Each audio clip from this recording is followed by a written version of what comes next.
Halimbawa, nag-invest ka sa isang stock or sa isang company, Jollibee, JFC, Jollibee Foods Corporation. So kapag nag-invest ka dyan, you become a shareholder or part owner of the company. Dito naman sa stocks, you earn in two ways. Capital appreciation o pagtaas ng presyo and yung dividend. Depende sa performance ng company. Let's say you want to invest in Jollibee. Yesterday, ang traded price niya is 229.80. So, yun yung price per stock. At kung makikita nyo, ganito ka volatile ang stock market. Pataas, pababa, pataas, pababa. Kaya ngayon iba natatakot. Pero, don't fret kasi higher the risk, the higher the potential return. So, kung gusto mo mag-invest sa Jollibee, pwede kang kumita through capital appreciation. So, how does it work? Let's say you invested today, May 28, 2024. 229 per share. Ang board lot, minimum of 10 shares, multiples of 10. Hindi pwedeng pabili ng isang stock ng Jollibee kasi 300 pesos lang yung pera ko. Hindi ganon, okay? So, you bought 100 shares kasi let's say meron ka ng 25,000 na savings, gusto mong i-invest. So, you bought 100 shares. You invested 22,900. By the way, hindi ko na muna dito kinonsider yung mga fees and taxes. Actual amount na lang muna para hindi tayo mahirapan sa pag-compute. 22,900 in-invest mo, nakabili ka ng 100 shares ng Jollibee stock.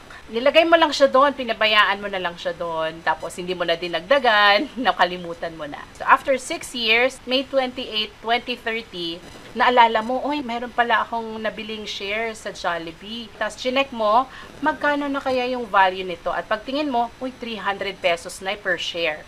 Kung dati, nabili mo lang siya ng 229 pesos, after 6 years, ngayon tumaas na, naging 300 na. So, magkano na yung current value? 30,000 na. So, 22,000 mo binili, ngayon 30,000. Magkano yung kinita mo? 7,100. Pero, kung hindi mo pa ito nabebenta, it's called paper gains pa lang. Kung nalugi naman, let's say naging 200 na lang yan per share, paper loss pa lang yan hanggat hindi mo ibinibenta. So, let's say, you decided, oh, sige, bebenta ko na to kasi gusto ko nang ma-realize yung gains, yung profits ko from the stock market. So, binenta mo, and now, hindi na siya paper loss kasi actual gain mo na siya. So, kumita ka ng 7,100. Ang nakuha mo, 30,000.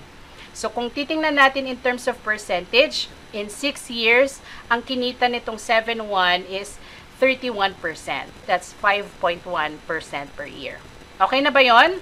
Okay na ba yung 5.1% na gain sa stock market through capital appreciation?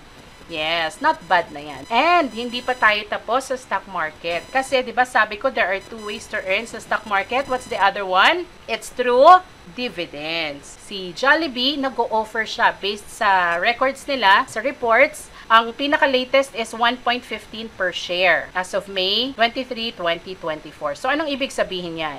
So, kung nung May 28, 229 per share, you bought 100 shares. May 28, 2030, kung halimbawa lang, ganun pa rin yung average dividend nila. Let's say lang 115 pesos pa rin per share.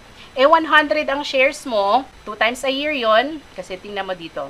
December and May, doon sila nagre-release ng dividends. So, twice a year. So, kung 2 times a year, yung total dividend mo in 6 years, naging 5,400 pesos na yan. Kung titingnan natin in terms of percentage, 24% ang kinita na dividend in 6 years and 4% per year. So, kung titingnan natin parehas, how do you earn from stocks? Capital appreciation, 5.1% per year kanina, di ba? And yung dividend na 4% per year. So, in total, kung pagsasamahin natin, 9.1% per year ang potential return from investing in the stock market. So, okay na ba yun? Not bad na, diba? And this is just one stock. Maraming stocks sa stock market. Kailangan lang nating aralin at tingnan yung kanilang financial reports, yung kanilang historical backgrounds, yung performances, para malaman natin saan ba ako pwedeng mag-invest, anong stock ang pwede kong bilhin. Punta lang kayo sa edge.psc.com.ph. 285 companies na listed sa stock market. Yan yung mga pagpipilian mong stocks. Isa lang ang JFC or yung Jollibee. Kapag nag-open naman kayo ng stock market account sa isang broker, meron silang binibigay na reports and they give out information kung ano yung mga top picks nila.